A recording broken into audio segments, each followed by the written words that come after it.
What is going on, everybody, and welcome back once again. My name is Jordan, also known as JMonster. I want to thank you guys for joining me for what has shaped up to be one of my favorite games in a very long time. Indeed, I have not had this much fun with an adventure game since the first time I played Ocarina of Time 1,000 years ago.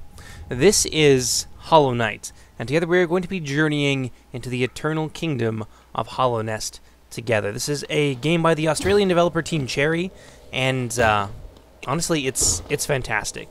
It's engaging. It asks some pretty grown-up questions in addition to being a fun, rewarding, side-scrolling RPG. I guess you could call it an RPG, and in a lot of ways it's got RPG elements to it, the way that you build up a character and things like that. But it asks some pretty serious questions about life. It deals with the passage of time, the transition from youth to adulthood, all kinds of very human conundrums that all of us will face at one point or another. Things like getting older, the transition from one state to another state is something that is very much a theme of Hollow Knight, and kind of the lengths that we will go in order to protect the things that are important to us. So, yeah, it's an amazing game, and I know a lot more about it than I do about Ori and the Blind Forest, so I will be able to, hopefully not bumble my way through it nearly as much, although that is inevitably going to happen, because there are a lot of ways to die and to get lost, especially that last part in this game. So we're going to go and look around, try and find some cool stuff. Combat as well is very, very satisfying. One of the things that I noticed early on, and that I think I talked about a little bit in my next Ori and the Blind Forest video, is that compared to Ori and the Blind Forest, for example, which has a lot of similarities with Hollow Knight, so I think kind of begs the comparison, Hollow Knight is a lot more combat-oriented, so let's kill these guys. So the things that come out of these blue cocoons, get back here, you little bastards, they give you a little bit of temporary health and stuff like that, which it comes in handy sometimes. It's a nice little bonus, especially when you're out in the world and you haven't been able to save for a long time. Whoa! But while there are some kind of... the puzzle-solving elements in this really come down to a lot of platforming and things like that, and finding the right abilities at the right time to solve certain things. But it is very much combat-oriented. There's a lot of bosses, and some of them are ball-bustingly hard. Nearly as difficult, I found, as certain bosses in, say, Cuphead, for example, which is another side-scroller that maybe I'll dabble into a little bit. Although I find it does take a lot of time because I die an obscene amount in that game. But in any case, Cuphead is a notoriously difficult game, and there is definitely a curve that gets up, I would say, as high as as Cuphead in this game. Hello, hello, old man. One of the few people left in the fading town of Dirtmouth. The other residents, they've all disappeared. Apparently he's one of the Beatles. Fine, we'll just roll with it. Headed down that well, one by one, into the caverns below. Used to be there was a great kingdom beneath our town. It's long fell to ruin, yet it still draws folks into its depths. Wealth, glory, enlightenment. That darkness seems to promise all things. Now we're apparently Obi-Wan now. I'm sure you too will seek your dreams down there. Watch out. It's a sickly air that fills the place. Creatures turn mad and travelers are robbed of their memories. Perhaps dreams aren't such great things after all. So, benches. Benches are very important in this game if you plan on picking it up for yourself, which I recommend that you do because you'll have at least 40 hours of enjoyment out of it. You need to sit on benches in order to equip things like charms, which we'll talk about a little bit later when we have a chance to actually buy some charms. But it will also update your map, which we currently don't have. Again, something we'll get into as we move through the game. But, of course, it will also save your progress and heal you back to full health. So benches, very, very useful, although quite few and far between.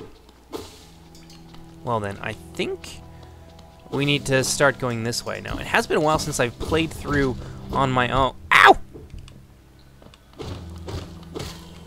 But yeah, been a while since I played through on my own, so when we take damage like that, this is one of the systems I actually really enjoy. So you can see up in the top left there, we have that little white bar that fills up. That is our soul meter. And we use that for all kinds of things, from combat to healing ourselves. And healing yourself, as you saw, it takes a little bit of time. You gotta hold down B. I very much recommend that you have a controller when you play this game, otherwise you will probably struggle a little bit. I've not been able to successfully beat certain bosses without the controller, but that's just me.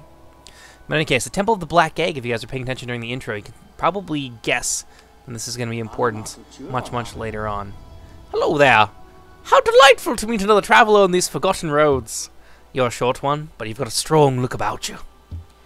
I'm Quirrell. I have something of an obsession with uncharted places. The ancient kingdom holds many fascinating mysteries, and one of the most intriguing of them is standing right before us. A great stone egg, lying in the corpse of an ancient kingdom. The egg, is it warm? It certainly gives off a unique air. Can it be opened? There are strange marks all over it. I do so love a mystery, and who knows what other marvels lie even deeper below us. Quirrell is a recurring character that we're going to have lots of fun with. He's actually useful in combat as well, which you guys will see when we eventually get to that point. But the Black Egg will have to wait. That is a little bit of endgame stuff right there. Although, admittedly, I have not beaten the entire game. I am a very, very long way through it, probably about 3/4 of the way, so I know a lot of things that happen. But don't worry, I won't spoil them for you. I will drop hints here and there about some of the more interesting things. Like, for example, I'm sure you've noticed a lot of these little bugs here. Unlike our own Hollow Knight, or I guess you can call him the Hollow Knight, I don't know. I don't really know what you can call him. But our protagonist, you notice that he just has jet black eyes, whereas everyone else has these kind of orangey glowing eyes. Well, there's a very good reason for that. A mysterious plague swept through and destroyed the kingdom of Hallownest, which purports on its own signage to be the eternal kingdom. But we'll talk about that a little bit more here when we fight this guy.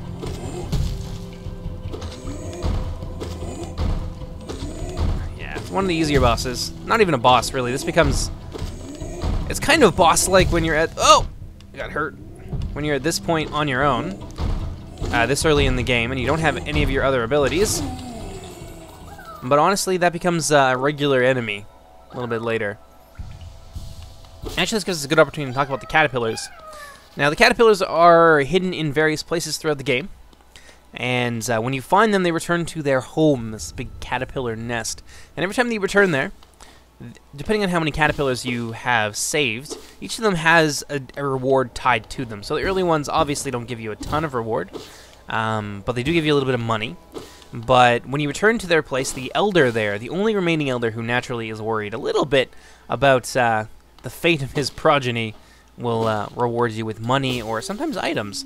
Now, this is an area we can't really get through, but this is like one of the few bugs here that is not infected, and I wanted to talk to them so you could see the contrast, right? So, uninfected bugs have those jet black eyes, right? Let's read this here, because she has some pretty creepy songs. Oh, bury my mother, pale and slight. Bury my father with his eyes shut tight. Bury my sisters 2 by 2, and when you're done, bury me too. Haha, do you know that one? It's one of my favorites. We can sing something else if you like. You start singing and I'll join in. I bet you have a beautiful singing voice. Ha ha ha ha. So what are you down here for? If you came to get wealthy, look around you. These mines are bursting with riches. There's plenty for everyone. Just grab a pick and join in. Ha ha. And there's a few other areas in here that we can explore, but there's not really anything for us to really do at this early point in the game. It is fun to kind of break stuff. Boing. But where was I? I think I was talking about the combat or something like that. In any case, Hollow Knight is an amazing game, and I recommend, if you got a few bucks to spare, you should definitely pick it up. Ah, here we go.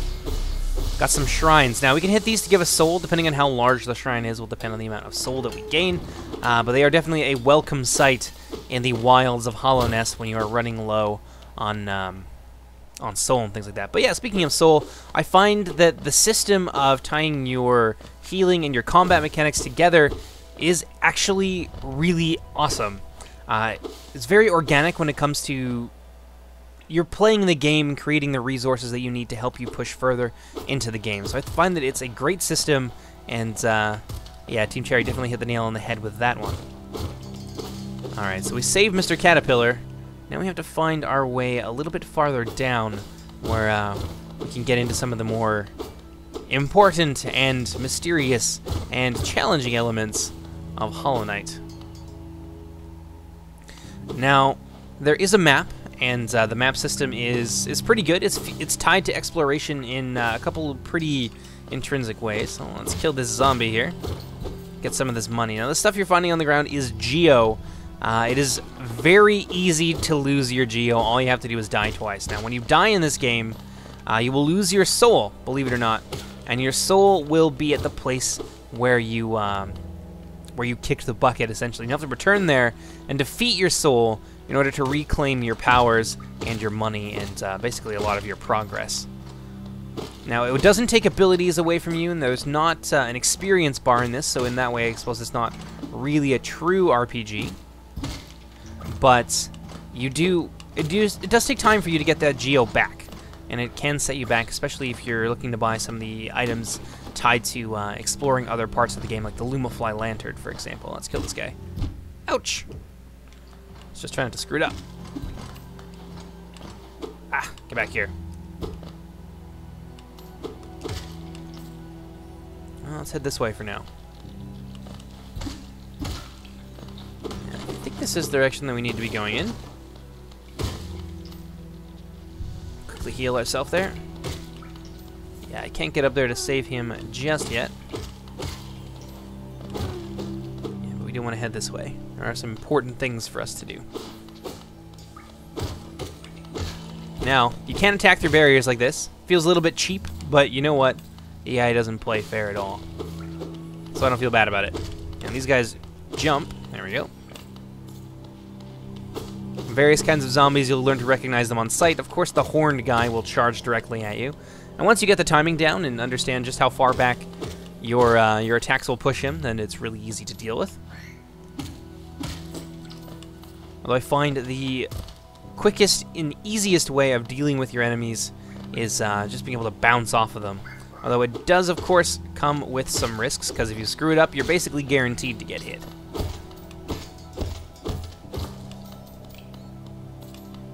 Boing! Yeah, I want to get all the Geo we can, because we're going to need to purchase some of the charms. Now, the charms... Oh, yeah, I guess we can't go down here just yet. Oops, not what I wanted to do. Now, charms are real important, because they have different... Some quite game-changing effects, others are a little bit more passive and useful in different ways. Now, I guess we've been down here, so I'm a little bit turned around. That's because I don't have my map yet, so let's go back here and get our map and not fall down that hole again. Boing.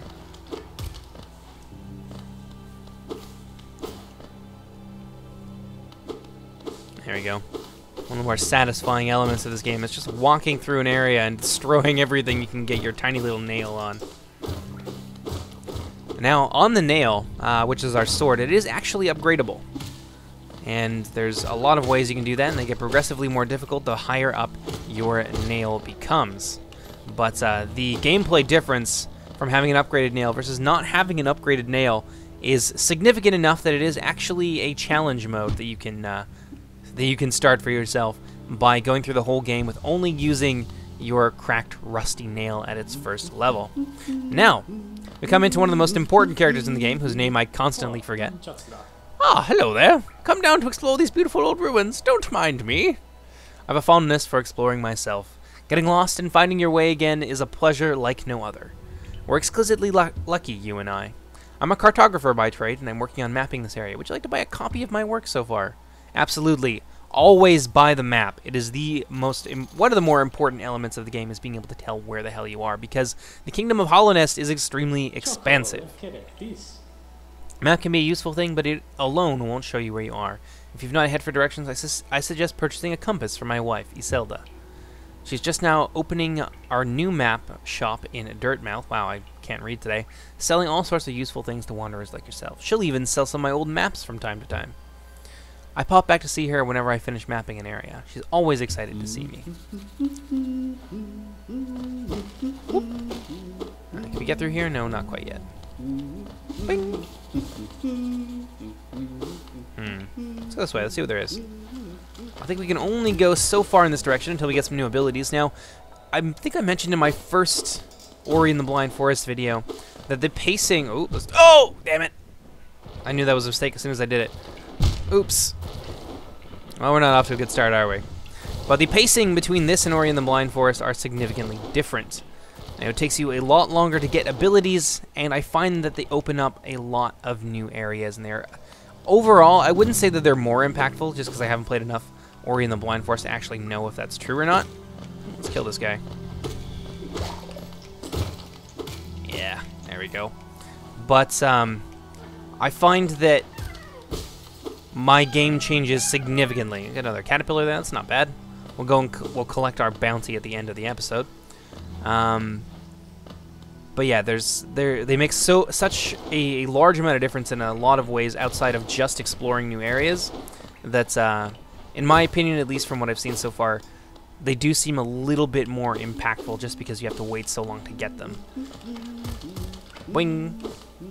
And some of them can certainly change up combat in some really serious ways. That being said, they're not essential. Certain abilities are definitely essential, like the wall jump, things like that. You really can't complete the game without it. And there are certain areas I don't think that you can access without certain abilities, but it's not... Ooh. Got tabbed out there. But it's not... Oh, goodness. Not 100% necessary to have everything, like the Shadow Dash. Oh, that was real dumb. I don't think he'd get me from there. I don't think, from what I've seen so far, you don't necessarily need the Shadow Dash to get into any essential areas.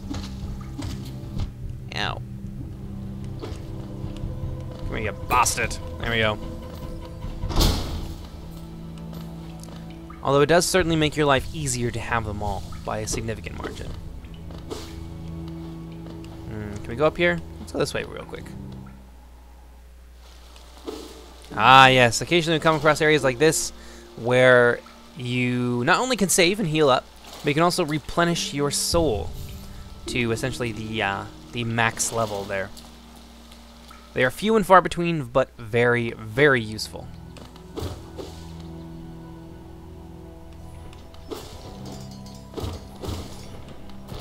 Let's see what we got here. Let's go kill him. We need that Geo. Yes. Yeah, it's very expensive to purchase things in the game, and I'm sure you've guessed that by the fact that Geo is so plentiful.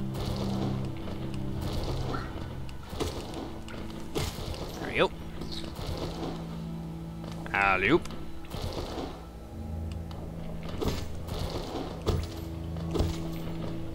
Whoop! No, I want that Geo. Oh, it was close. Okay, I'm not going back for the other one. It's not worth our life. Ah, here we are. Finally. Give me that Geo. Boing! See what we got up here first. It's been, like I said, it's been quite a while since I played this, so I'm not 100% sure on where everything is anymore. But I'm sure I'll pick that up again pretty quickly once we get a map and once we start. Oh my god, am I stuck down here? I'm stuck down here. What was I thinking? No, I can get down. Woo!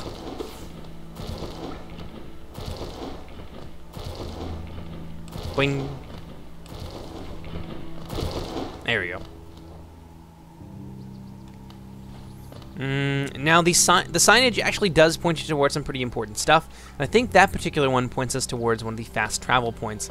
Now, normally in games that have a really wide and expansive map, like Hallownest, I find that fast travel points can actually be detrimental to the gameplay because you just zip between places and the world just becomes that much smaller, and you kind of miss out on a lot of things like side quests and just a lot of detail generally.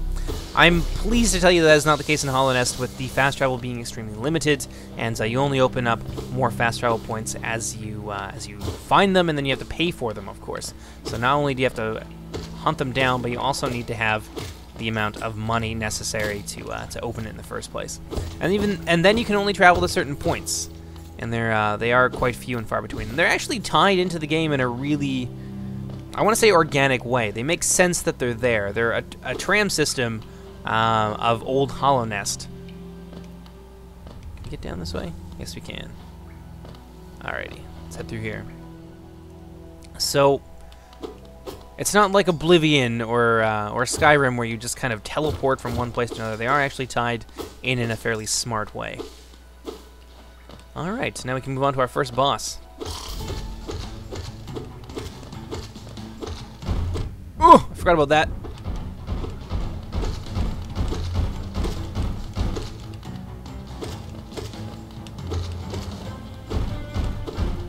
Whew. Yeah.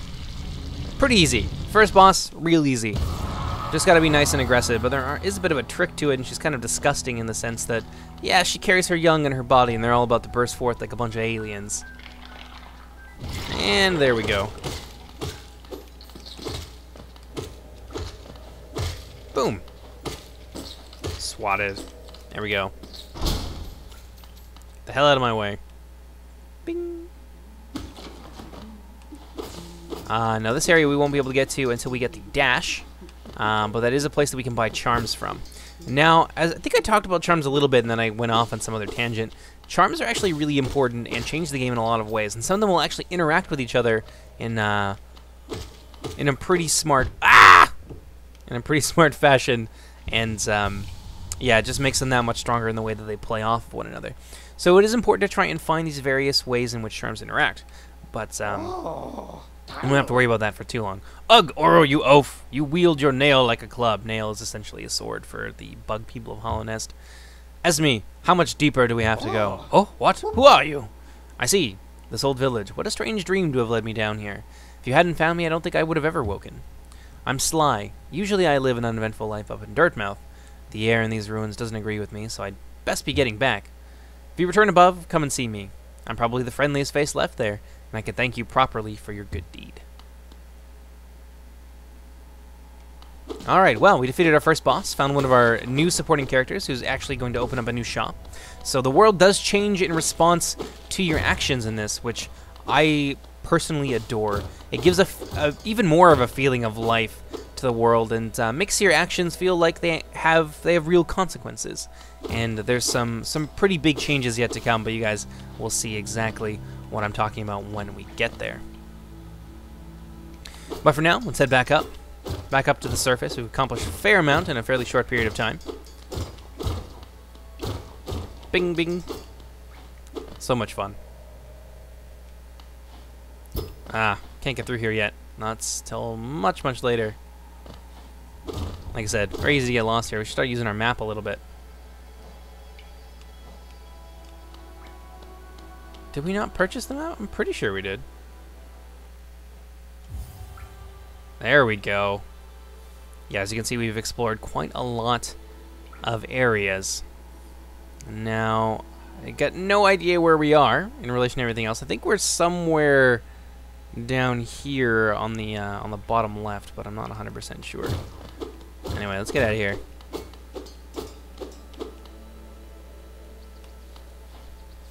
Yep, up we... Oop. There we are.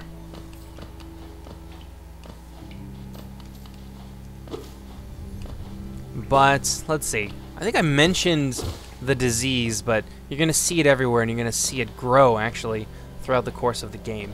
So this calamity has happened that's wiped out the, essentially the entire population of Hallownest, but it's not quite done yet. And actually, there's a few ways of getting to the bottom of it, and indeed, you don't always have to. Yes, this is one of the aforementioned fast travel points that I spoke of. Let's talk to our buddy here. Oh, I love doing this. I really can't control myself.